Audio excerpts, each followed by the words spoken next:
तो नमस्कार दोस्तों, आज Nippon life India asset management company limited ने अपने Q2 के रिजल्ट्स को पब्लिश कर दिया है और कंपनी ने काफ़ी अच्छा परफॉर्मेंस दिखाया है। इस क्वार्टर के अंदर कंपनी के रेवेन्यूज़ भी इंक्रीज़ हुए हैं और साथ साथ कंपनी का नेट प्रॉफिट भी काफ़ी अच्छे से इंक्रीज़ हुआ है।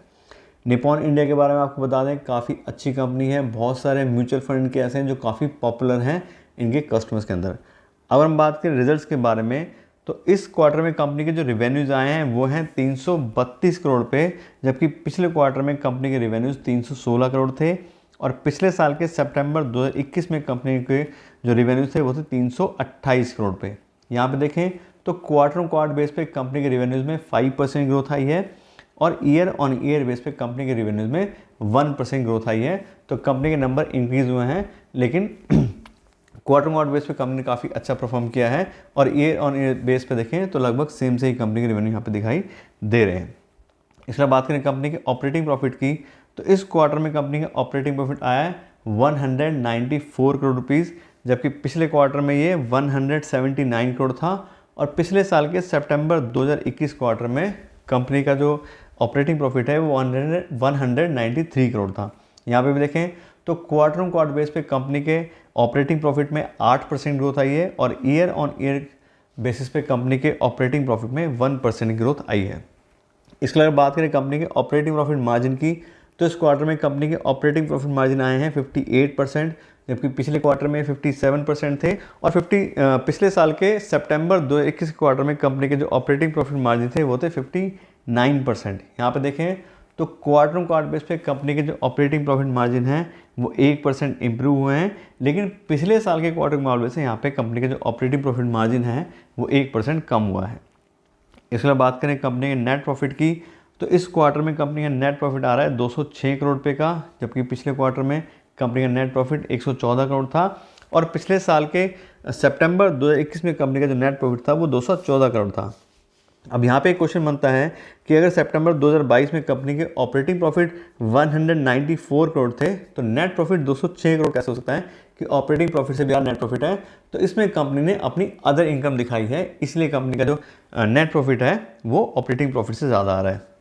अगर हम बात करें ग्रोथ की, तो क्वार्टर ऑन क्वार्टर बेस पे देखें तो कंपनी के नेट प्रॉफिट में बहुत ही ज़बरदस्त 81% ग्रोथ आया है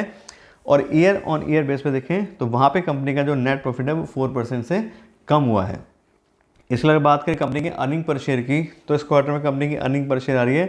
3 रुपये 31 पैसे की, जबकि पिछले क्वार्टर में 1 रुपये 83 पैसे थी और पिछले साल के सितंबर 2021 में कंपनी की जो अर्निंग पर शेयर थी वो थी 3 रुपये 45 पैसे। यहाँ पे भी देखें तो सेम नेट प्रॉफिट की तरह क्वार्टर क्वार्टर बेस पे कंपनी के अर्निंग पर शेयर में 80% ग्रोथ आई है, 81% की एग्जैक्ट ग्रोथ आई है और ईयर ऑन ईयर पे देखें तो 4% कंपनी का जो प्रॉफिट है वो यहाँ पे अर्निंग पर शेयर जो है वो कम हुआ है। तो देखें तो कंपनी की जैसे बात की थी, कंपनी के जो रेवेन्यूज़ हैं वो भी अच्छे से इंक्रीज़ हुए हैं और साथ साथ नेट प्रॉफिट देखें तो काफ़ी हाई अमाउंट में इंक्रीज़ हुआ है और उसका रीज़न आपको बता दिया, वो है अदर इनकम, उसकी वजह से एकदम से जंप हो गया है। इसके अलावा अगर हम बात करें कंपनी के करंट शेयर प्राइस की, तो आज के डेट में कंपनी का करंट शेयर प्राइस चल रहा है 265 रुपये पर शेयर और ये कंपनी आज की डेट में फेयर वैल्यू के आसपास इसके शेयर ट्रेड कर रहे हैं, क्योंकि स्टॉक का पीवाई देखें तो वो भी 25 है और इंडस्ट्री पीवाई देखें तो वो भी 26 के आसपास चल रहा है। तो लगभग कंपनी अपने इंडस्ट्रियल पीआईबी के आसपास ही चल रही है। तो उस हिसाब से देखें कंपैरिजन में तो कंपनी हमें फेयर वैल्यू दिखाई दे रही है। तो अब बात आती है कि हमें इस शेयर में अगर हमने लिए हुए हैं तो क्या हमें होल्ड करना चाहिए या अगर हम इन्वेस्ट करना चाह रहे हैं तो हमें क्या करना चाहिए। तो देखिए, अगर आपने ऑलरेडी इन्वेस्टमेंट की हुए हैं तो आप देखिए रिजल्ट्स काफ़ी अच्छे हैं और काफ़ी नामी कंपनी का स्ट्रॉन्ग बिजनेस है, लॉन्ग टर्म के अंदर काफ़ी अच्छा परफॉर्म कंपनी ये कर सकती है। तो इसलिए अगर आपने लिए हुए हैं इसके शेयर्स तो बिल्कुल होल्ड कर रखिए और अगर आप नया पैसा इन्वेस्ट करना चाह रहे हैं तो उसके लिए भी आप इसको देख सकते हैं। जैसे बात की अभी फेयर प्राइस के आसपास ही कंपनी चल रही है, तो उसके लिए और ज़्यादा डिटेल कंपनी निकालिए, अच्छे से चेक कीजिए और अपना प्रोफाइल चेक करके रिस्क प्रोफाइल और कंपनी का रिस्क प्रोफाइल चेक करके फिर आप बिल्कुल डिसीजन ले सकते हैं कि अगर आप कंपनी के साथ इन्वेस्ट करना चाह रहे हैं।